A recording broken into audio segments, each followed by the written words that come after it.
qui se trouve dans 1 Samuel au chapitre 11, verset 14, jusqu'à Samuel 12, chapitre 12, verset 22.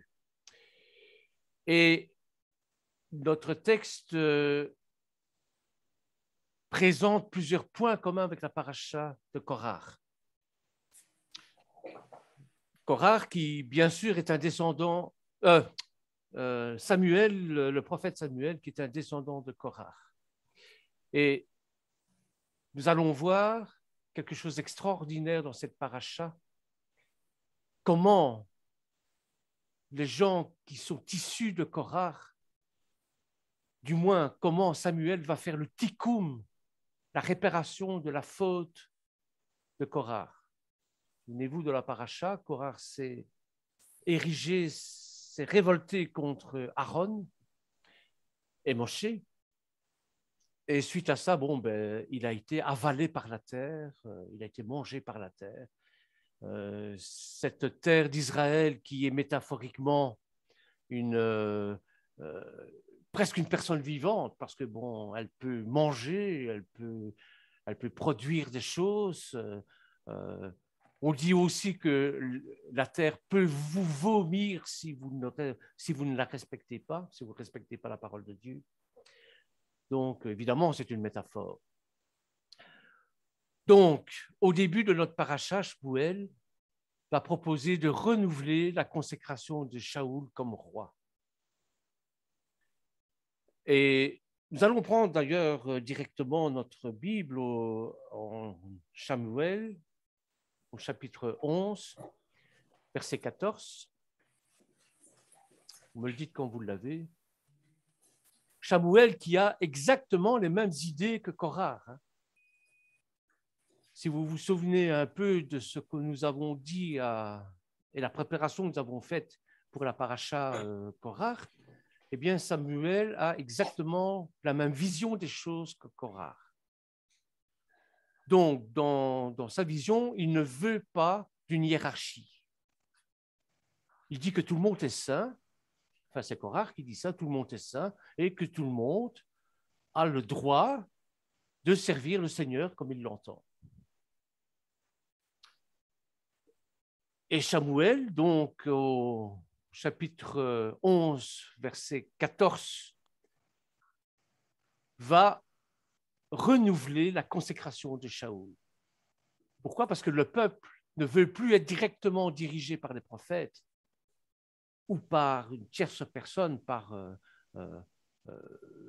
dans notre paracha, c'était Aaron. Donc, il ne veut plus de ça, le peuple ne veut plus de ça, et il demande d'avoir un roi comme les nations. Toutes les nations ont un roi, pourquoi pas eux? Et Samuel va leur dire non. Vous avez l'Éternel comme roi des rois, vous n'avez pas besoin d'un représentant d'un roi.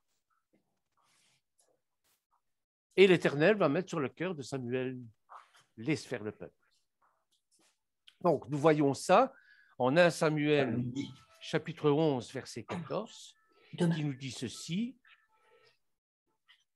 Et Samuel dit au peuple, venez, allons à Gilgal pour y confirmer la royauté.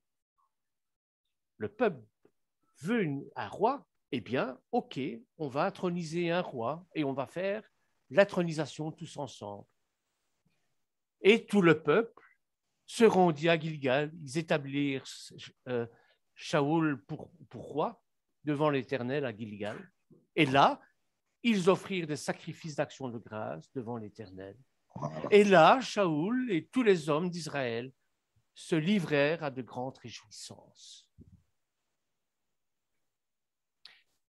La paracha de Korach présente notamment cette révolte qui éclate au sein d'une partie du peuple contre les dirigeants Moshe et Aaron.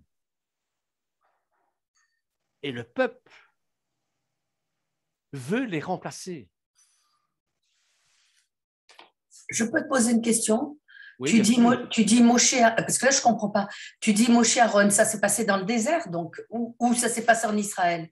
Non, Moshe et Aaron, ça se passe dans le désert. Ben oui, et là tu cites ça alors que tu parlais d'Israël. Je ne comprends pas très bien. Je cite Israël parce qu'on est dans l'Haftara, et l'Haftara, c'est le livre des prophètes. On est dans la section des prophètes, et là, on est entré en Israël. Là, donc ça se passe en Israël quand les gens veulent le roi. Voilà. C'est en Israël, oui, d'accord. Et tu parlais, oui, d'accord.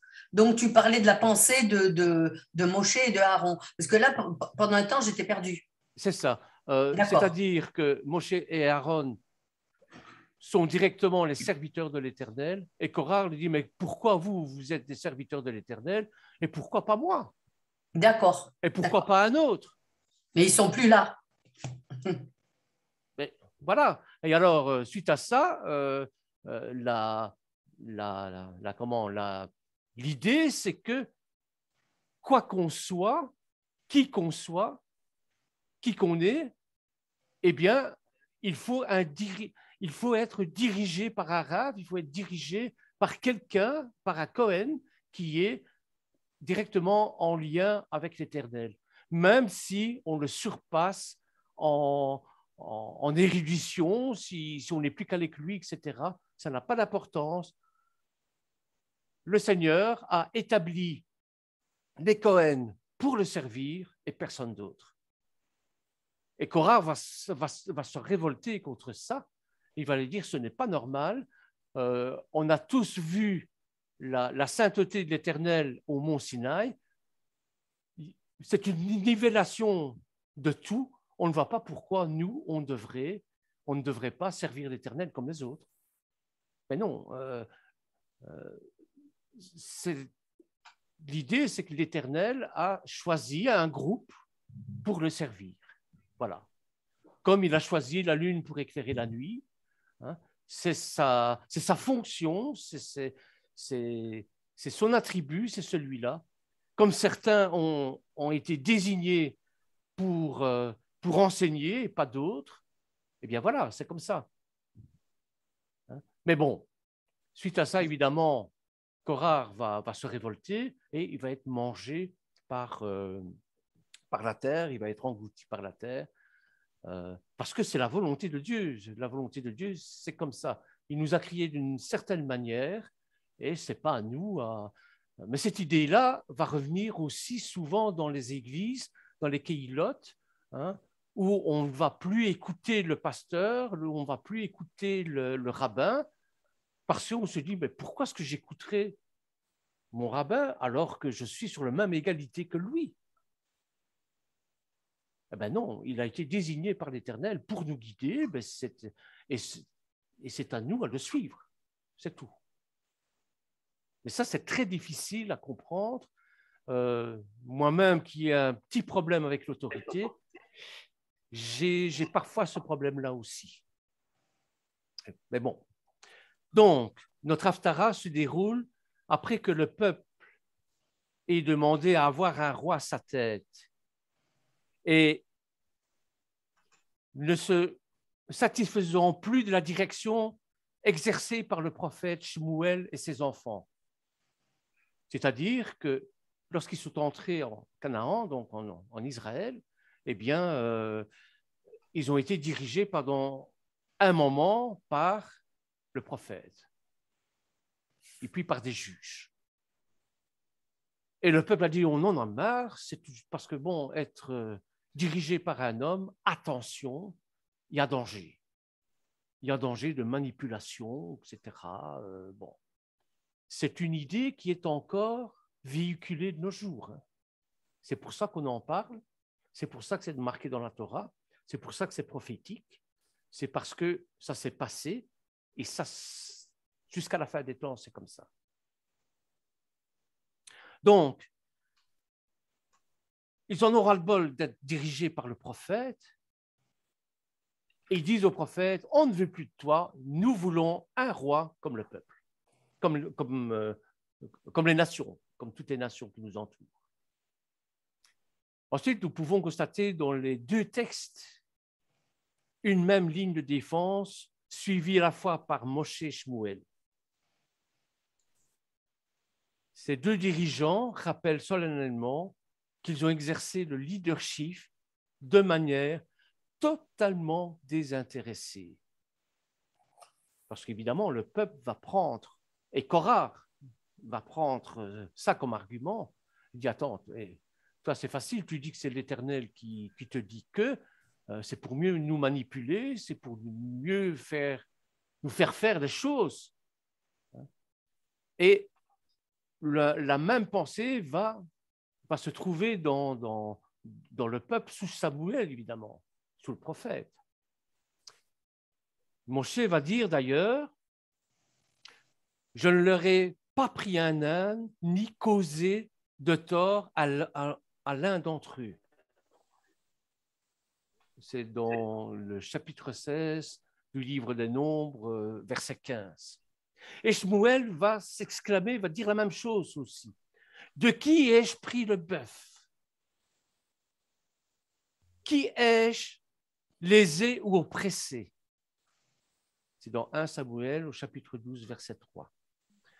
Ils ont raison de le signaler parce qu'il faut qu'un pasteur, qu'un rabbin, qu'un dirigeant du peuple soit intègre, totalement intègre.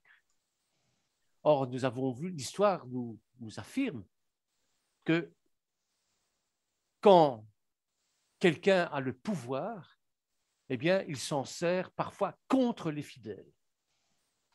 On a vu ça dans l'Église catholique avec la construction de Saint-Pierre à Rome, hein, ce qui a créé le schisme entre catholiques et protestants.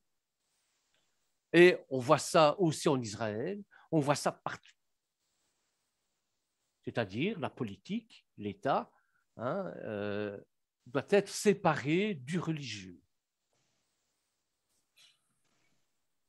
Et par ailleurs, Moshe et Shmuel vont tous les deux prier Hachem pour qu'il réalise un miracle, pour leur montrer que c'est bien Dieu qui dirige et pas eux. Et que le peuple puisse ainsi constater qu'il trouvait toujours grâce aux yeux du Tout-Puissant et qu'il incarne bien sa volonté. Vous savez, quand le rabbin ou le pasteur va dire « Vas-y, fonce, je te couvre, tu as ma protection. » Oh, attends, moi je n'ai besoin que de la protection de l'Éternel. C'est un peu ça aussi qui se joue. Je vous dis, tout ça, c'est toujours d'actualité. J'ai assisté à des putschs, des coups d'État, que je vais dire, dans une assemblée, dans une belle assemblée pourtant. Et bon, il y a eu des malentendus, et sur ces malentendus-là, eh bien, ils ont décidé de ne plus travailler avec le pasteur, avec le rabbin. Ils l'ont mis de côté.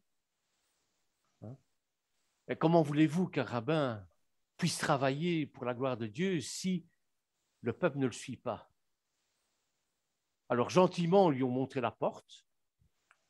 Il n'avait plus qu'une seule chose à faire, c'est de partir. Et quand il est parti, on l'a accusé d'avoir abandonné le navire. Or, ce sont les anciens, le groupe, le noyau central de la Keïla qui l'ont mis dehors. Enfin, qui ne l'ont pas mis ouvertement dehors, mais qui lui ont fait comprendre qu'il ne travaillerait plus avec lui. Voilà, donc ça se passe encore aujourd'hui. Donc, c'est ainsi que la paracha de Korah va être avalée par la terre comme si celle-ci ouvrait la bouche. Tandis que dans la Haftara, Samuel va faire preuve d'obéissance. Et il va obtenir une pluie torrentielle en pleine saison chaude de sécheresse, qui va être la marque que Dieu est au contrôle de tout, et pas lui. Enfin, nous pouvons mentionner qu'il existe une filiation entre Korah et Shmuel, parce que tous ceux qui ont pris parti de Korah ont été avalés, évidemment, par la terre. Mais si vous relisez la paracha, la famille de Korah a demandé pardon et a fait repentance.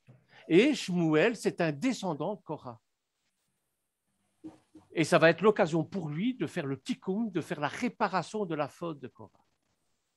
C'est quelque chose d'extraordinaire. Je vais essayer de vous faire passer le message, de vous montrer ça.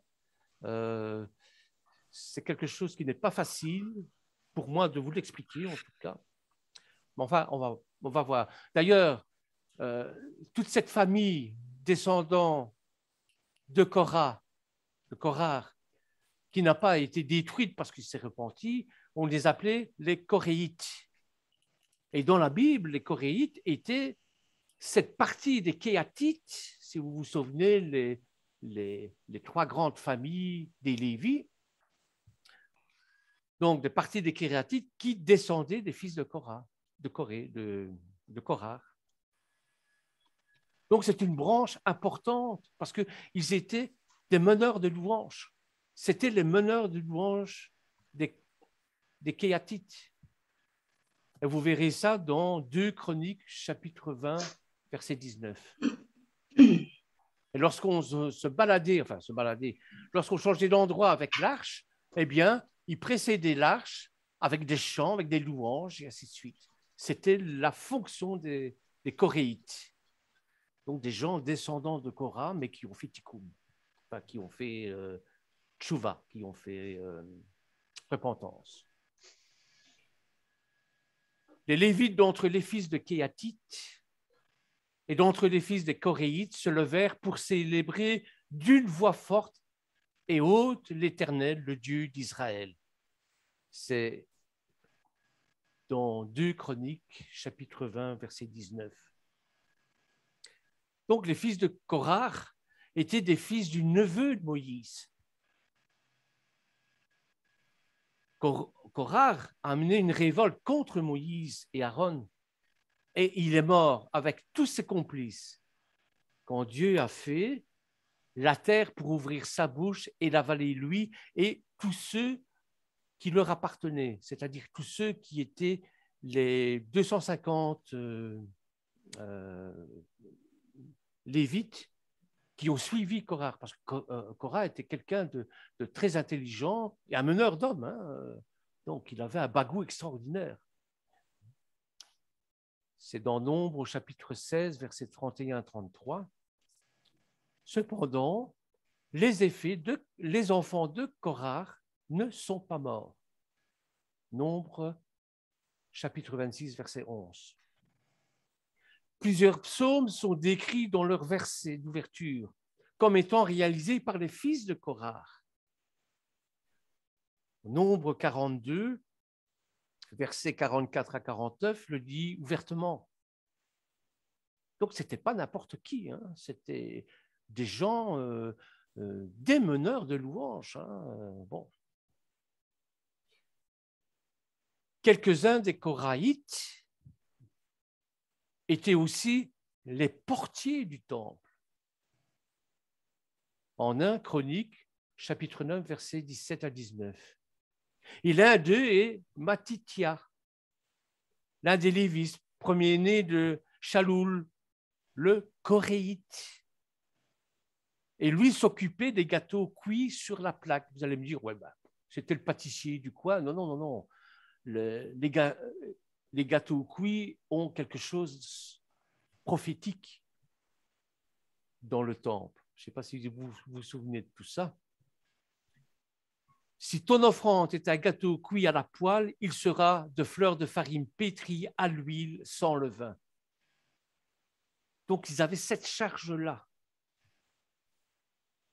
Dans la famille des Lévites, chacun avait un rôle déterminé.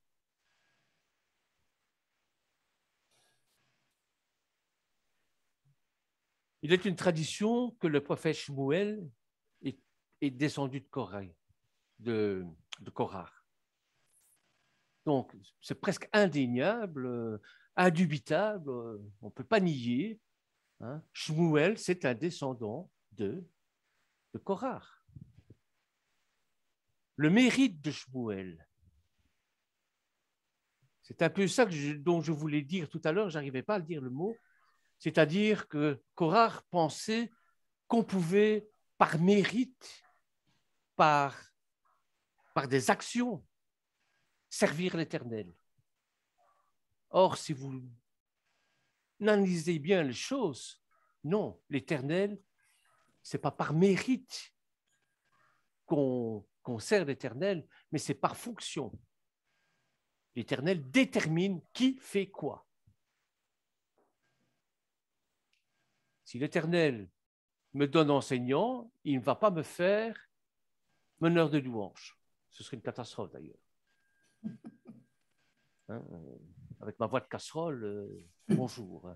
Seigneur, j'espère que tu seras sourd quand tu m'entendras chanter. Donc, je ne peux pas dire, on ne peut pas prendre la place d'un autre. J'ai beau essayer jusqu'à la fin de ma vie de m'améliorer en chant, en musique, etc., je suis nul. Donc, même si j'ai ce mérite-là, je ne pourrai pas adorer l'Éternel comme il se doit. Parce qu'il ne m'a pas donné ce don-là. Donc, le mérite de Shmuel a permis de laver la faute de Korah grâce au repentir sincère des enfants de Korah, qui n'avaient pas suivi le mauvais chemin de leur père, bien sûr. C'est bien sûr une figure messianique dont je vous parle ici, comme Yeshua nous a rachetés de nos fautes. Bien, Shmuel va faire la même chose. Rav a fait la même chose, souvenez-vous, Rav de la semaine dernière a fait la même chose concernant les Moabites qui étaient maudits de tous les temps parce qu'ils avaient le fond mauvais. Eh bien, Rav a commencé à faire le tikkun, à réparer la faute. Et ce sera Ruth qui va achever la faute, qui va achever le tikkun, qui va achever la réparation. Et de Rav, de Ruth, va naître le roi David, hein, le plus grand roi. Et de cette lignée-là, notre Mashiach, ne l'oublions pas. Donc cette Haftara peut être interprétée à travers différents axes, comme vous voyez. Et dans le cadre de ma petite étude ici, on va se concentrer sur la réflexion autour des qualités inhérentes aux leaders et aux dirigeants telles qu'elles se dégagent de nos textes. Vous remarquez en premier lieu que ce n'est qu'une fois que Shaoul a été désigné comme roi que le prophète Shmuel se décide à admonester le peuple, et pas avant. C'est quand on a désigné le roi. Le roi est désigné, maintenant, je vais vous faire des reproches. Pourquoi? Parce qu'on pourrait dire, oui, mais tu nous fais des reproches avant que le roi soit intronisé, c'est parce que tu es jaloux de la position du roi, etc., etc., etc. Donc, Shmuel va écouter l'Éternel, va obéir à l'Éternel, il va introniser le roi, et puis il va dire, bon, maintenant que le roi est intronisé, voilà, je vous fais tel et tel reproche. Probablement ne souhaite-t-il pas que le peuple pense qu'il leur faisait des remontrances uniquement pour préserver son poste de dirigeant. Ça pourrait arriver. Shmuel a donc entendu que Shaoul soit intronisé et reconnu par tous comme roi pour adresser au peuple des reproches. Et nous savons que c'était également une méthode habituelle des patriarches. Patriarches qui s'efforçaient de ne pas faire des réprimandes au peuple qu'à l'approche de leur mort. À cause de ça, pour ne pas dire, ouais, bah, tu dis ça parce que tu es en train de convoiter le poste ou parce que tu es frustré, parce que c'est plus toi qui vas diriger. Non, non, pas du tout. Vous savez, si un jour Lorenzo me dit, écoute, je te fais pasteur, tu diriges l'assemblée, je dis, oh non, non, non, non, régler les problèmes internes, régler... non, non, ça, c'est pas pour moi, ça, pas du tout. Je suis pas assez docile, je suis pas assez malléable, non, non, non, il y a d'autres que moi qui ont ce don-là. Et moi, je ne l'ai pas. Donc, je ne serai certainement pas appelé par l'Éternel à le faire, ça c'est certain. L'Éternel ne vous appelle que par le don qu'il vous a donné. Hein. Il va jamais vous faire autre chose que vous ne poussiez pas faire. Ça, si je suis un piètre nageur, il ne va pas vous faire maître nageur. Hein. Ça, c'est évident. Même s'il est derrière moi, même s'il me soutient, même s'il me pousse à bout de bras, bon, ce sera toujours en fonction des dons que nous recevons. Il signifiait ainsi qu'il ne recherchait aucun honneur personnel. Il souhaitait simplement que le peuple respecte la répartition des rôles voulus par Hachem. Et c'est également là un enjeu central de la Parashat Korah. D'ailleurs, si on a un peu le temps, on discutera de cette mentalité, de cette vision, de cette idéologie de Korah, qui est encore aujourd'hui dans toutes les églises, dans toutes les kéhilotes, hein, et qui se verra à la fin du temps. Ce qui me fait dire ça, c'est la lettre aux Galates que Paul a adressée. Au chapitre 3, lorsqu'il dit il n'y aura plus de juifs, il n'y aura plus de grecs, il n'y aura plus de femmes, il n'y aura plus d'hommes, il n'y aura plus d'hommes libres, il n'y aura plus d'esclaves. On est tous en Yeshua, on sera tous sur le même pied d'égalité. Ça, ce sera à la fin des temps. Maintenant, c'est impossible. Il y a toujours des juifs, il y a toujours des grecs, hein, ou il y a toujours des juifs et des non-juifs, il y a toujours des femmes et des hommes, il y a toujours des gens libres et des gens esclaves, esclaves de leur addiction, esclaves d'un tas de trucs, hein, même qui sont au Seigneur, même qui sont en Yeshua. Ce ne sera possible que lorsque Yeshua reviendra, restaurer son royaume à la fin des temps. Donc, connaître sa place, l'accepter, ne pas désirer la part de l'autre sont des prérequis fondamentaux pour bâtir une société équilibrée. Que ce soit une société laïque ou religieuse, c'est pareil. Combien de fois est-ce que je n'ai pas entendu dire « oh, mais moi aussi je ferais bien ça ». Regardez comme c'est facile quand Yo-Yo chante ou quand Ruben chante. Moi aussi je le ferais bien. Mais vas-y, fais-le mon vieux. Vous voyez, si Ruben et Joël ont été choisis par le rabbin qui a pour mission de déceler les talents de chacun et c'est comme un chef d'orchestre, hein, de les harmoniser. Bien, ça doit venir de l'Éternel. C'est l'Éternel qui a mis ça sur le cœur. Sinon, ça ne fonctionnera pas. Vous voyez? Donc, chacun est susceptible de donner le meilleur de lui-même dans un domaine particulier. Et ça ne sert à rien de dire « je ferai mieux que lui ». Ce n'est pas ça. On n'est pas dans un concours. L'écueil fréquent consiste justement à regarder à côté, désirer ce que fait l'autre au détriment de sa propre participation. Ensuite, il est frappant de constater à quel point Shmuel est soucieux que le peuple n'ait pas une image erronée de son intégrité. Et lorsque vous embrassez un ministère, la première chose qu'on vous demande, c'est d'être intègre, transparent dans tout.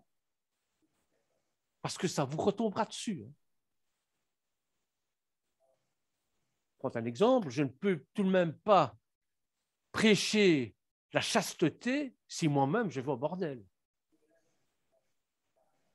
C'est un peu grossier ce que je dis, c'est un peu tiré par les cheveux, mais c'est ça, quoi. Je ne peux pas vous demander de ne pas boire d'alcool si 2 fois par semaine, je vais au café, boire mon petit canon et revenir complètement saoul à la maison. Vous voyez? C'est ça que je veux dire. Donc, il est question d'une intégrité. Je ne peux pas vous demander de manger cachère si moi-même je ne le fais pas. Donc, c'est ainsi qu'il rappelle et insiste sur l'abnégation avec laquelle il a servi le peuple durant toutes ces années et également sur son désintérêt. Le Seigneur m'a fait comme ça, je n'en tire pas profit, je le sers d'une manière complètement désintéressée dans le but de construire le royaume de Dieu. Dans 1 Samuel au chapitre 12, verset 3, je vais vous laisser le prendre. 1 Samuel chapitre 12, verset 3. Me voici. Rendez témoignage contre moi en présence de l'Éternel et en présence de son roi. C'est-à-dire le roi. Ici, c'est le roi. Hein? Mais au tribunal céleste, quand on passera devant la Cour suprême céleste, eh bien, nous devons dire, rendez témoignage contre moi en présence de l'Éternel et en présence de Yeshua. Si vous avez quelque chose à me dire, eh bien, dites-le. De qui ai-je pris le bœuf? Est-ce que j'ai volé quelqu'un? De qui ai-je pris l'âne? Qui ai-je opprimé? Qui ai-je traité durement? De qui ai-je reçu un présent pour fermer les yeux sur lui? Est-ce que j'ai donné des pots de vin pour que je puisse être élu et pour que je puisse occuper la place que j'occupe aujourd'hui? On voit très souvent ça en politique. Hein? Bon. Si c'est le cas, je vous le rendrai. Si vous avez cette impression-là, eh bien, je m'engage à vous rembourser, à vous demander pardon, à réparer mes torts. C'est ça que ça veut dire. Ils répondirent, donc, devant l'Éternel, devant le roi qui vient d'être oint, et devant le peuple, ils répondirent, tu ne nous as point opprimés, tu ne nous as point traités durement, tu n'as rien reçu de la main de personne. Il leur dit encore, l'Éternel est témoin contre vous, et son oint est témoin en ce jour que vous n'avez rien trouvé dans mes mains.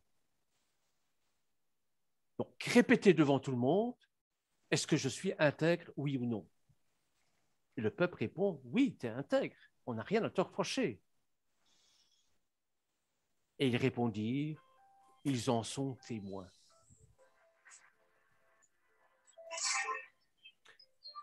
Souligne à quel point il n'a fait aucun profit matériel du poste prestigieux qu'il a occupé. Il souligne à quel point il n'a fait aucune pression sur le peuple pour obtenir les faveurs, les avantages matériels. Comme nous l'avons dit, nous remarquons la même démarche chez Moshe Rabbeinu. Lui aussi prend à témoin le peuple qui n'a tiré aucun avantage matériel de son statut de chef. C'est dans Nombre, chapitre 16, verset 15. Moshe a exactement la même démarche. Et c'est ce qui va mettre en colère Korah. Moïse fut très irrité et dit à l'Éternel, n'aie point égard à leur offrande, ne t'occupe pas de leurs offrandes, parce qu'ils sont faux, leurs offrandes. Parce que je ne leur ai même pas pris un âme, je n'ai fait de mal à aucun d'eux.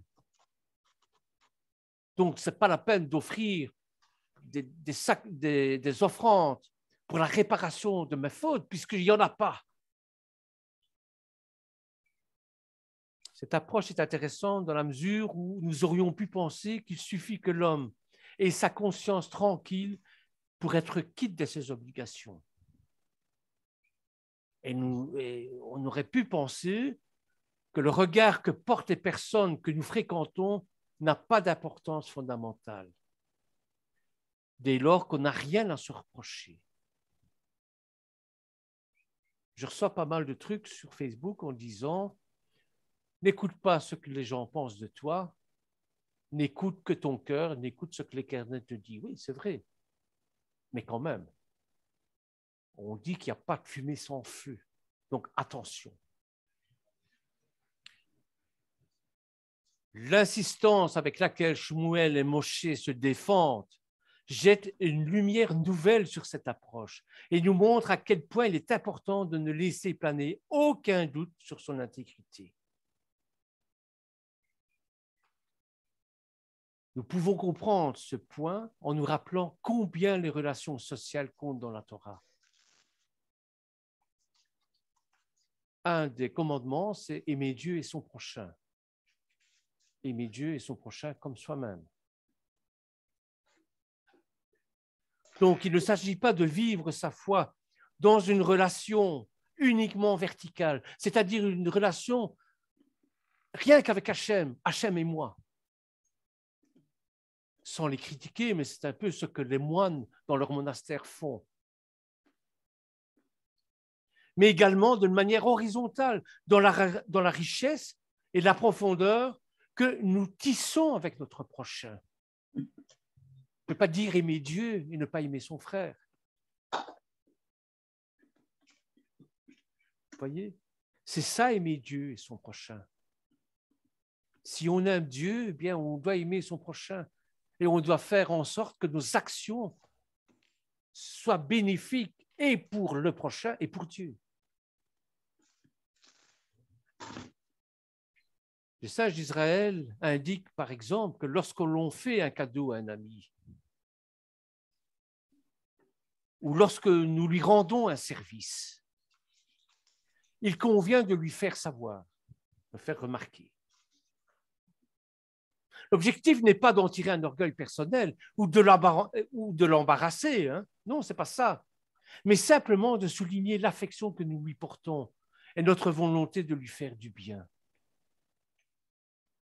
Quand vous dites « souviens-toi », quand je dis à une de mes filles ou à un de mes enfants « souviens-toi de ce que j'ai fait pour toi », ce n'est pas tellement pour l'embarrasser, pour lui dire « tu vois, j'ai fait ça et regarde comme tu me remercies », non. Et c'est pour lui montrer à quel point je l'aime. C'est ainsi que l'on peut créer un lien entre nous et intensifier les sentiments de paix, d'amour et de concorde parmi le peuple, parmi nos frères et sœurs, parmi nos enfants aussi. Enfin, Shmuel souligne combien Dieu a toujours été bienveillant avec son peuple. Il a sauvé de tous les dangers qui le guettaient. Il l'a fait sortir de l'esclavage. Il est important qu'on se souvienne. Et pour se souvenir, il faut redire les choses. Il faut les commémorer. Souviens-toi. Le Seigneur lui-même dira, faites ceci en mémoire de moi. Souvenez-vous de mon sacrifice. Non pas dans un but de faire du chantage, mais dans un but que si vous êtes sauvés aujourd'hui, c'est grâce à ce sacrifice. Ne l'oubliez pas, s'il vous plaît. 1 Samuel, chapitre 12, verset 6. Alors Samuel dit au peuple, « C'est l'Éternel qui l'a établi Moïse et Aaron et qui a fait monter vos pères du pays d'Égypte. » Ce n'est pas eux qui ont pris la charge d'eux-mêmes de libérer le pays.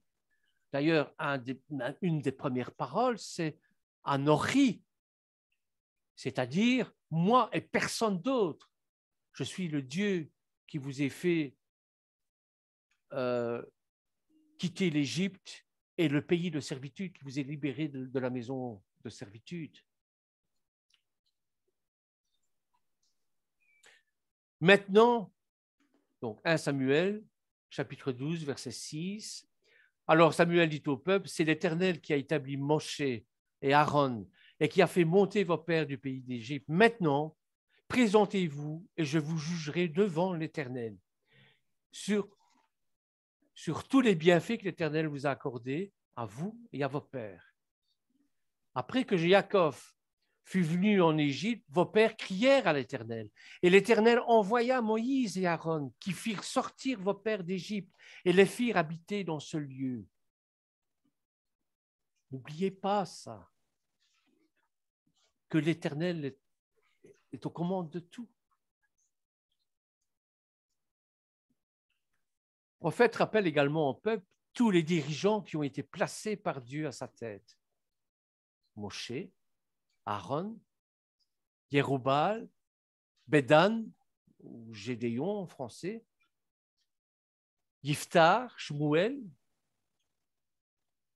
Yiftar, nous allons en parler la semaine prochaine.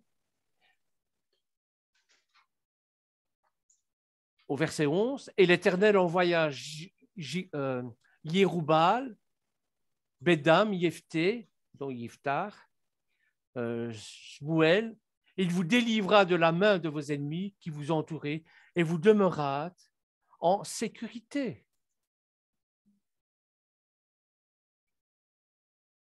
Les sages d'Israël soulignent que Shmuel mélange dans cette liste les dirigeants qui n'avaient pas tous le même niveau spirituel, afin de nous enseigner que chaque génération a des dirigeants qu'elle mérite et qui sont susceptibles de diriger le peuple de la meilleure façon possible. Notre Keïla ne sera pas dirigée de la même manière qu'une autre Keïla. C'est en fonction de notre évolution spirituelle. Et ça, c'est le rôle du rabbin, du pasteur. C'est-à-dire, si vous allez dans une autre assemblée où le niveau spirituel est plus bas ou plus haut, qu'importe, eh bien, cette assemblée ne sera pas dirigée comme la nôtre, comme Mishpara. Comprenez? C'est ainsi que nous voyons combien il est important dans le domaine spirituel que les dirigeants et le peuple entretiennent les meilleures relations possibles. Vous pouvez être des docteurs Estora, 100 fois au-delà de ce que le pasteur ou le rabbin est, mais vous devez vous soumettre à l'obéissance du rabbin. C'est ça que ça veut dire. C'est ça la faute de Korah.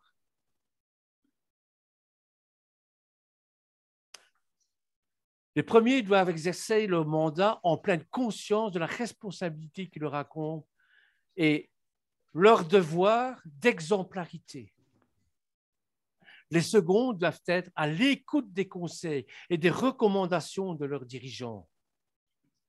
Ils doivent accepter la place qui leur a été dévolue dans la société et jouer leur rôle de la meilleure façon possible. Vous pouvez connaître la Torah par cœur. Hein? Si le rabbin vous dit de faire comme ça, eh bien, vous devez faire comme ça. Dis donc. Je sais que c'est un petit peu dur à comprendre et accepter, mais c'est ça l'obéissance. C'est ainsi qu'avec l'aide d'Hachem, nous pourrons éviter les controverses stériles, les rivalités de pouvoir dont j'ai vécu, dont j'ai été témoin.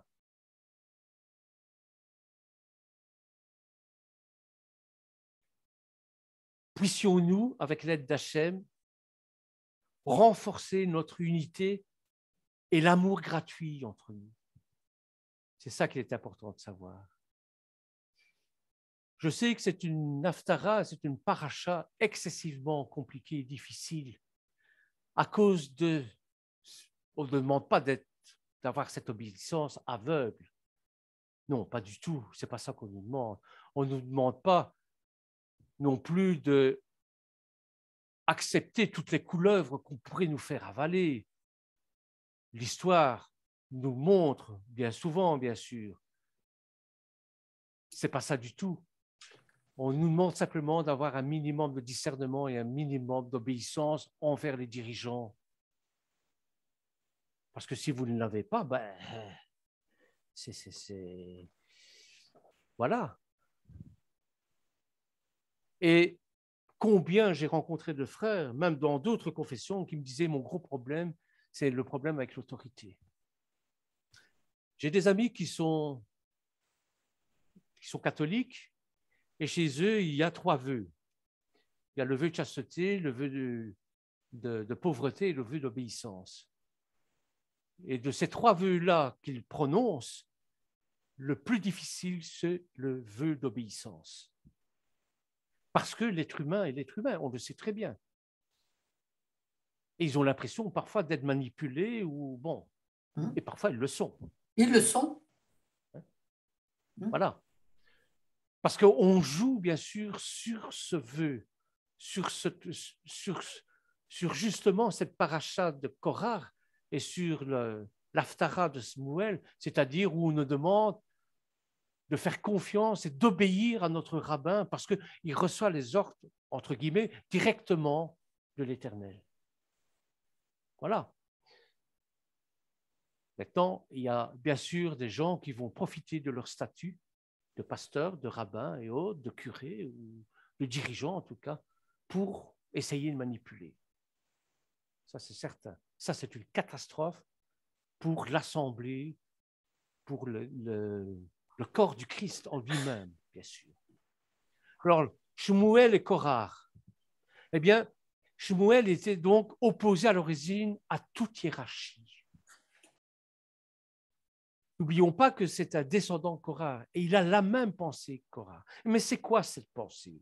On va essayer un petit peu d'entrer dans cette pensée korahite. Eh bien, la pensée de Korah, c'est l'archétype de la critique du nivellement. On est tous égaux. Korah, c'est celui qui refuse la hiérarchie au sein du peuple d'Israël. Son idéologie est que toute l'Assemblée est sainte. Donc, il n'y a aucune raison de mettre quelqu'un à la tête de l'Assemblée. Chez les protestants, vous avez aussi cette vision des choses. Il n'y a pas de hiérarchie. Il n'y a pas de hiérarchie, nous sommes tous sur le même pied d'égalité parce que nous croyons tous, nous sommes tous au Seigneur.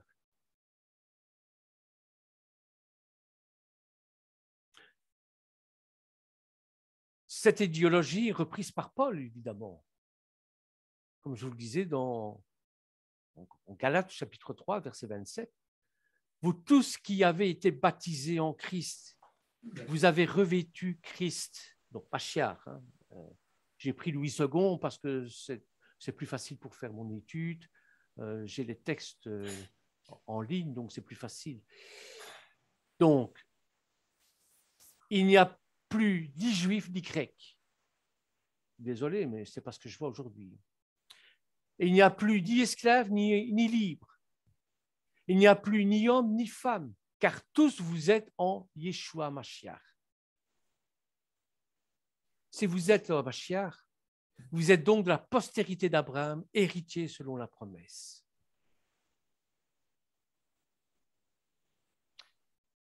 Je vous dis, on rencontre encore cette idéologie-là dans toutes les assemblées où on se revendique de tel mouvement, allant parfois jusqu'au sectarisme. Et c'est un problème séculaire de savoir s'il faut abandonner ce qu'on est au détriment de la foi. Doit-on cesser d'être juif pour devenir chrétien? Ou doit-on se faire juif pour être chrétien? C'est le problème de la circoncision que Paul a rencontré.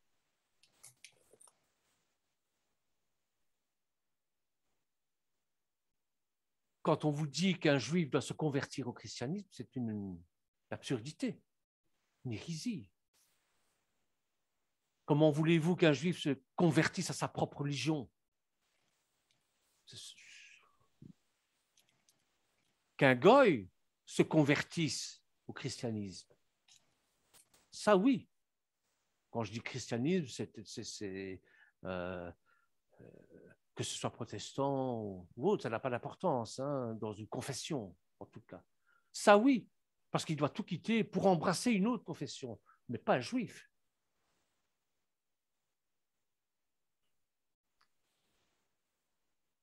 Doit-on se faire circoncire pour embrasser la foi en Yeshua? Voilà toutes des questions qui sont encore de nos jours présentes. Et c'est un véritable débat de société. Le prophète Shmuel est l'un des personnages les plus illustres des prophètes. Les sages d'Israël en font l'éloge. Ils le décrivent comme l'un des plus grands leaders du peuple juif, au même niveau que Moshe Rabbeinu et Aaron.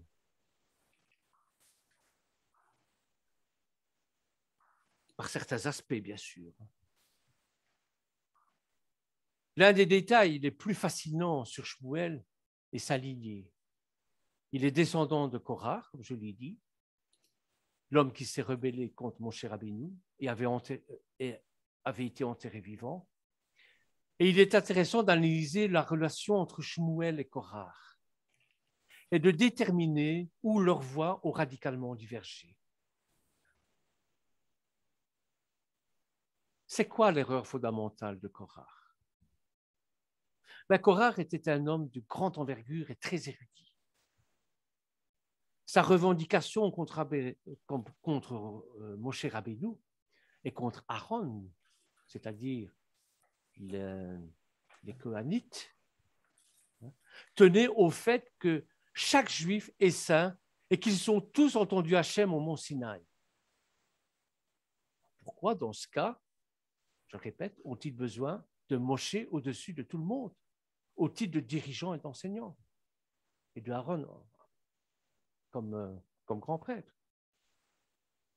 L'erreur de Korah a été qu'il a ignoré un principe fondamental de la Torah. Et c'est ce principe-là que je vais essayer de vous transmettre parce que c'est tellement important et tellement difficile.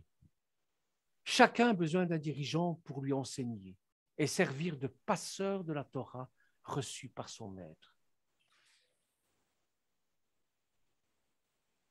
La transmission, la Messora, c'est comme ça qu'on dit en hébreu, la Messora, de la Torah doit s'effectuer par le biais d'un rav à son élève. Car sans ça, on ne peut pas saisir correctement la Torah. C'est-à-dire, vous pouvez dire, moi, je n'écoute que Adonai, je n'écoute que Yeshua qui parle à mon cœur, j'étudie la Torah tout seul. Vous pouvez commencer à l'étudier tout seul. Mais il vous faut quand même la partager avec un frère ou une sœur ou quelqu'un d'autre. Pourquoi? Parce qu'on risque de dévier, évidemment. Comprenez? La Messora est la chaîne constituée par un rav et son élève, selon la description du début du Pirkei Avot, c'est-à-dire des textes de loi qui sont transmis par les pères. Pirkei Avot, c'est ça. Avot, ce sont les pères de la foi, évidemment. Et Moshe a reçu la Torah d'Hachem, qu'il a ensuite transmise à Yehoshua, qu'il a passé aux anciens, et ainsi de suite. Ça, c'est la chaîne. C'est exactement ce qui s'est passé avec les apôtres. Notre foi est basée sur la transmission apostolique. Même si l'élève en sait plus que le monde, en sait plus que son maître, il devra néanmoins étudier la Torah par le biais d'un rav.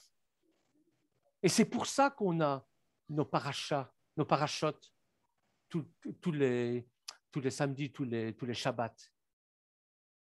Mais c'est pour ça que nous avons des enseignants. Car c'est le seul moyen de se lier authentiquement à la Torah. Et Korah estimait n'avoir pas besoin de Moshe comme autorité supérieure. Car il avait suffisamment de connaissances en Torah. Il connaissait la Torah, il n'avait pas besoin de ça, lui. Pensez qu'après avoir atteint un certain niveau, on est dispensé d'avoir un rav.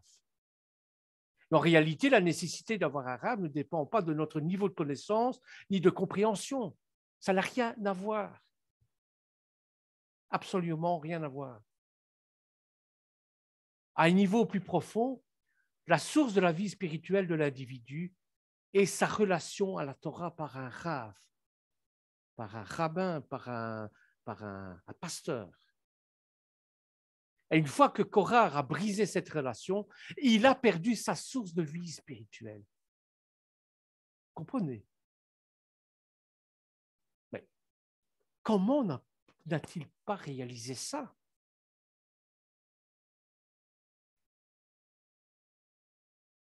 Les sages d'Israël disent qu'il a vu par esprit de prophétie que Shmuel serait son descendant. Ceci l'a conduit à croire qu'il était correct dans son approche.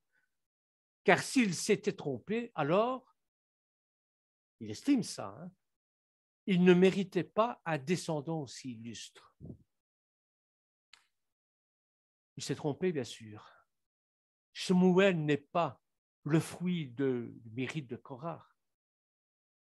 Ce n'est pas une question de mérite, je vous l'ai dit tout à l'heure, mais de ses fils qui se sont repentis. Korah n'était pas totalement incorrect en ce que Shmuel a continué à faire le tikkun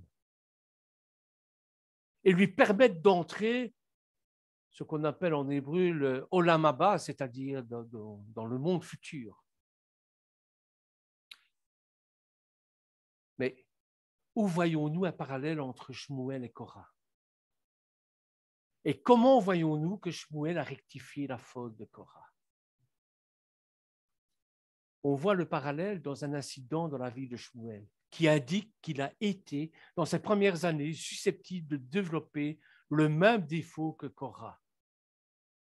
Il fut envoyé pour servir le Kohen Gadol, Élie, pas l'Élie le prophète, mais du temps de Shmuel, hein, qui était un Kohen Gadol. À une occasion, Shmuel a corrigé le Kohen Gadol sur une certaine loi liée au service du temple. Il s'est permis de reprendre le Kohen Gadol. Élie répondit à Shmuel, avait raison. Shmuel n'avait pas tort dans ce qu'il disait, mais qu'il était fautif. Moré alacha bikne rabo, de délivrer à l'enseignement devant son rave, dont la punition divine, c'est quoi? C'est la mort. C'est ce que Korah a eu. Rana pria qu'Élie pardonne Shmuel pour son erreur et le prophète se laissa fléchir. Le Kohen Gadol se laissa fléchir.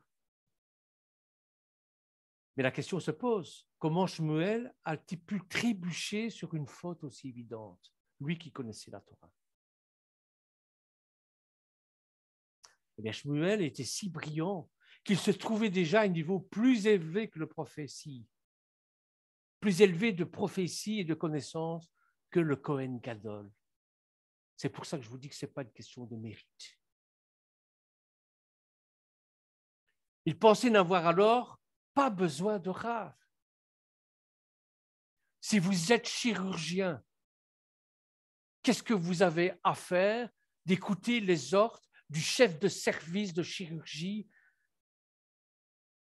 soi-disant, qui ne pratique plus depuis un moment, ou bien le chef de service de l'hôpital qui a été chirurgien, ou qui n'est même plus chirurgien, qui est d'une autre branche, par exemple, qui est pneumologue, qui est psychiatre, par exemple. Vous, en tant que chirurgien, qu'est-ce que vous en avez à faire? Eh bien, si. En réalité, son erreur a été identique à celle de Korah. Il n'a pas réalisé que tout le monde a besoin d'un rav, même s'il n'est pas nécessairement plus érudit. Et de la même manière que Korah a trahi sa vie spirituelle en rejetant le leadership de Moshe, Shmuel a presque commis la même erreur en ne se soumettant pas à Élie, le Kohen Gadol. Et dans cette veine, eh bien, la punition, c'est la mort. C'est une punition extrêmement sévère pour celui qui tranche une loi devant son maître. Il explique que ce n'est pas une punition au sens ordinaire, mais c'est plutôt la conséquence de se séparer de la chaîne traditionnelle. C'est ça le péché de mort. On coupe la transmission. Si votre père est ouvrier d'usine et que vous êtes chirurgien, ce n'est pas pour ça que vous ne devez plus écouter les conseils de votre père. Vous comprenez? C'est ça l'idée. Un homme qui ne fait pas partie de cette chaîne perd sa source de vie spirituelle. Et il est prédisposé à une mort spirituelle. Alors, comment Shmuel a-t-il rectifié ce défaut-là? Eh bien, l'esprit de Korah reviendra à la fin des temps. Mais à l'époque de Korah, c'était trop tôt. Korah avait raison. Et Paul va citer aussi cette idéologie-là dans Galates au chapitre 3, verset 27. Mais c'est trop tôt encore.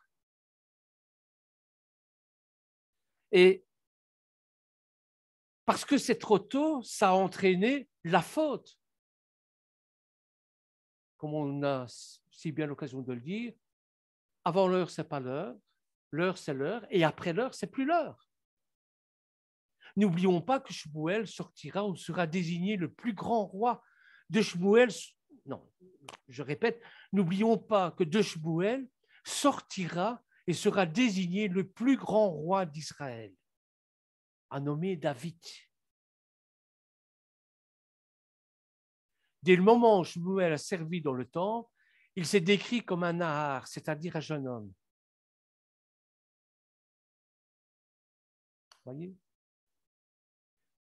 Et le cas explique que ça vient nous enseigner que même en grandissant, il se voyait toujours comme un jeune homme, plutôt que comme un homme illustre.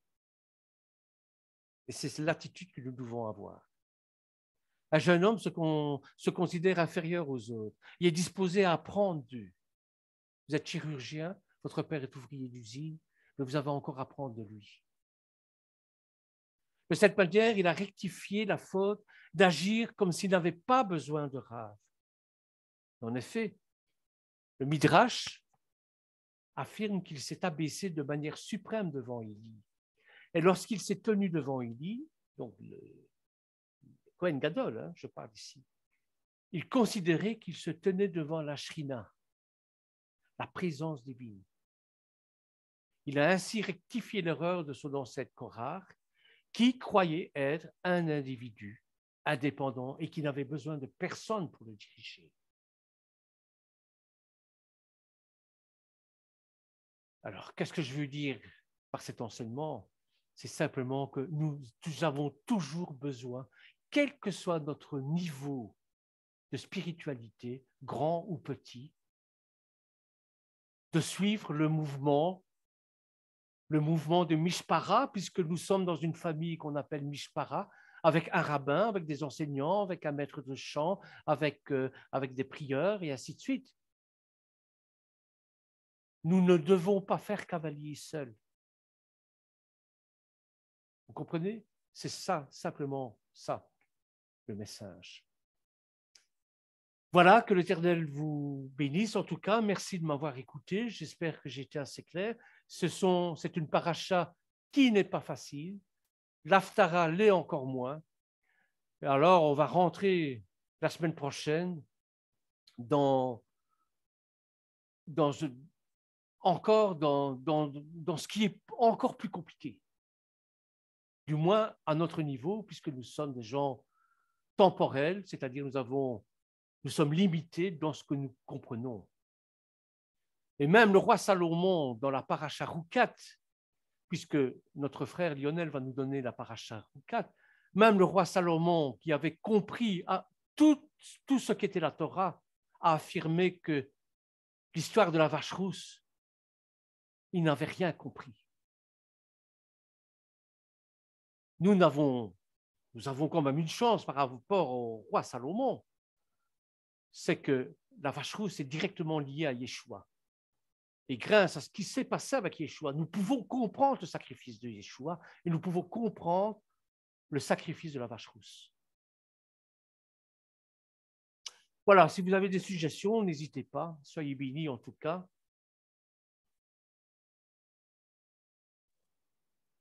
Ça a été très bien, Bernard. Ça nous fait comprendre que la trop ignorance tue et le trop savoir tue. Hein. C'est ça le propos que j'ai compris aujourd'hui. C'est très bien. Merci de ton enseignement. Et continuez ainsi, Bernard. Hein. Que Merci. notre te bénisse et que le Saint-Esprit te dirige toujours justement dans les études. Merci beaucoup à toi, mais je l'espère, je prie pour ça. Priez aussi pour moi, pour que je puisse toujours être éclairé et que je puisse vous apporter de la nourriture que vous avez besoin. Hein, si je vous apporte du petit lait et que vous avez besoin de viande, ce n'est pas la peine, évidemment. N'ayez pas peur de me le dire aussi. Ça va? Voilà, je ne sais pas si quelqu'un a quelque chose d'autre.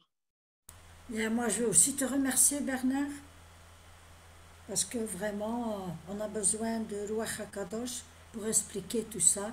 Et c'est vrai, même si on sait par les années et par tout le temps qu'on étudie la Torah, la parole, eh bien, il faut toujours écouter au supérieur. Amen. Donc, on doit toujours écouter à Yeshua et le reste aussi. On ne doit pas se vanter, pas question, bien au contraire. Merci beaucoup, Bernard. Que le Seigneur te bénisse. Je dois vous dire qu'il, dans toute société, que ce soit société religieuse ou société laïque, il y a une hiérarchie. Il n'y a rien à faire. Et on ne peut pas aller, sinon on est des anarchistes. On doit suivre ce que le rabbin nous dit, ce que le pasteur nous dit, parce que lui, il voit, s'il est à l'Éternel, il voit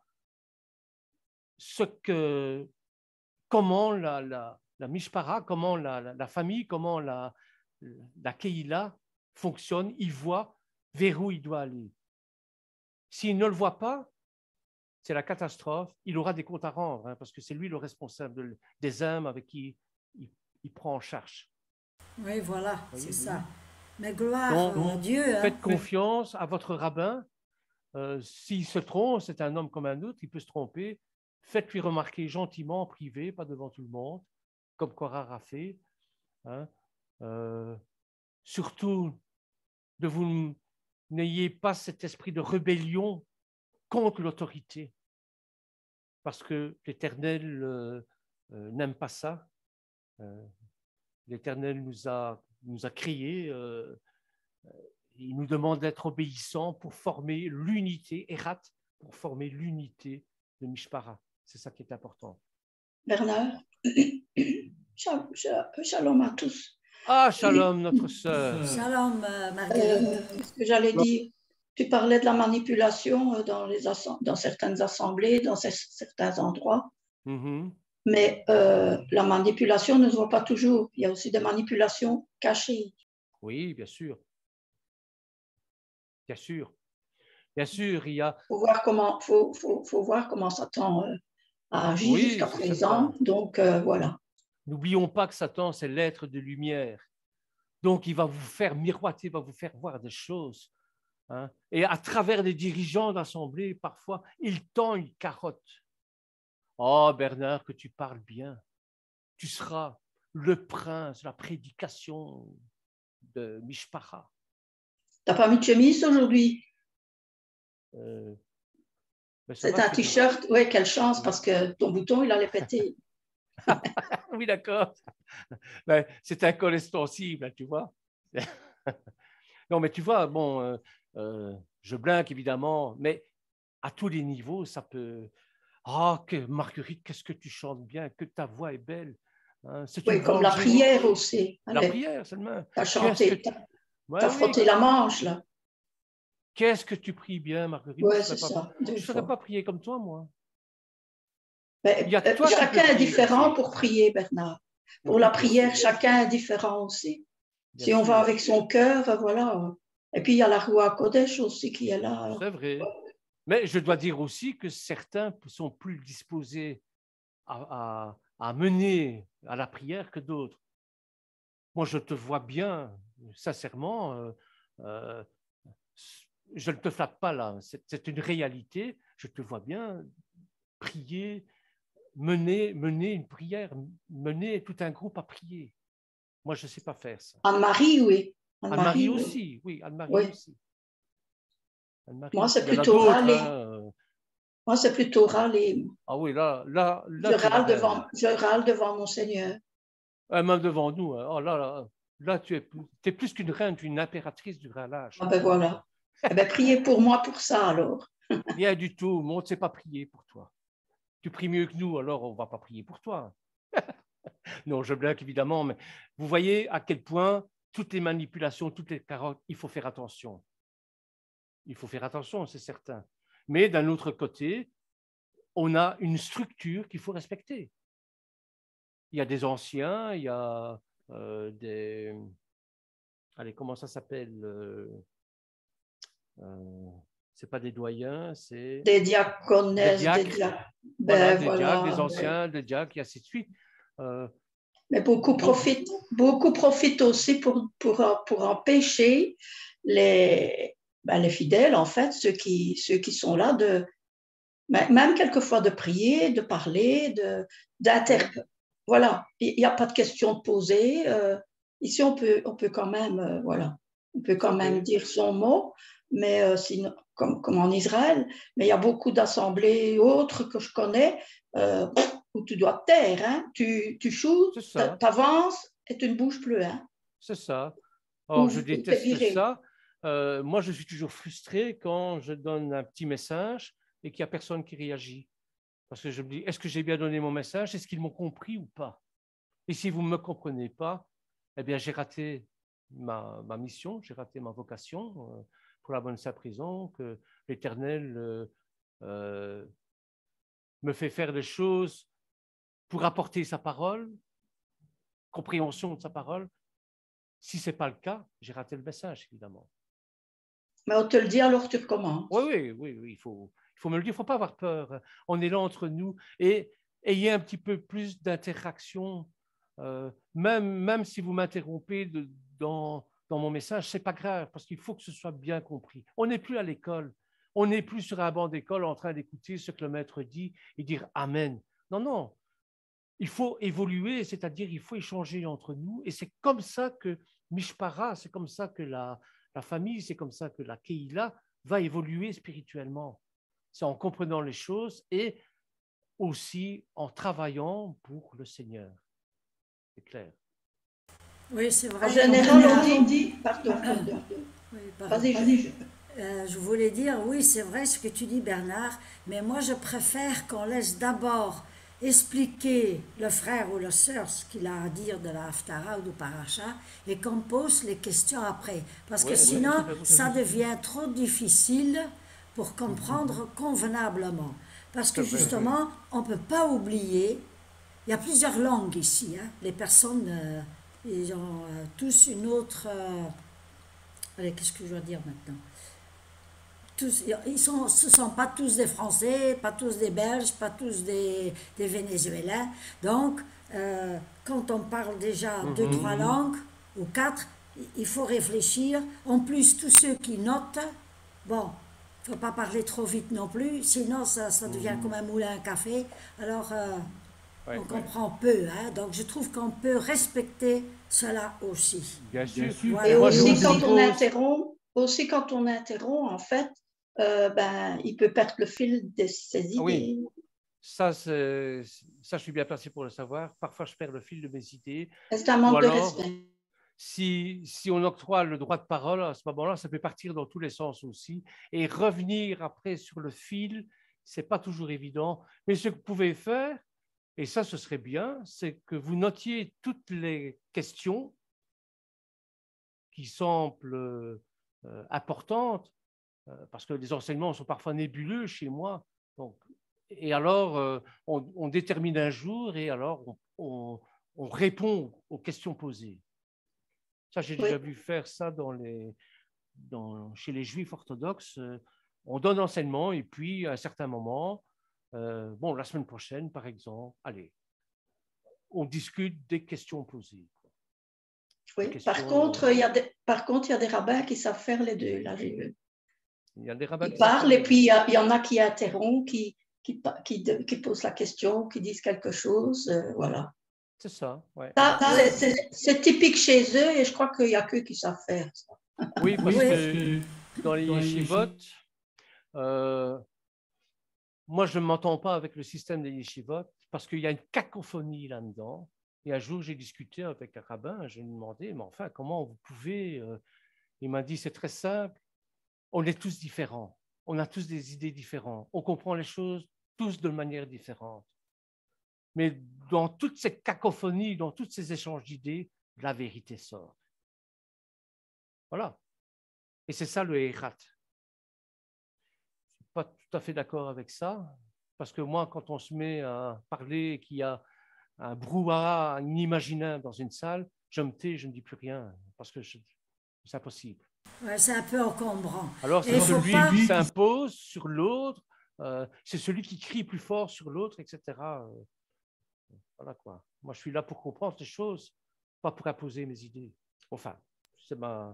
Et interrompre pendant c'est comme une conférence, même pendant une conférence, si tout le monde commence à interrompre, poser une question ou discuter, c'est déjà un manque de respect aussi. C'est un manque de respect, c'est tout. C'est vrai, d'autant plus que si on a 2 heures devant soi, ben alors là, ça perdure 4 heures, et sur les 2 heures, on a à peine dit l'essentiel. Enfin, tout ça… Moi, j'ai plus qu'une demi-heure. C'est bien. Merci beaucoup encore à Bernard. Voilà, je ne sais pas si vous avez d'autres choses. Moi, je vais réécouter parce que je suis arrivée en retard.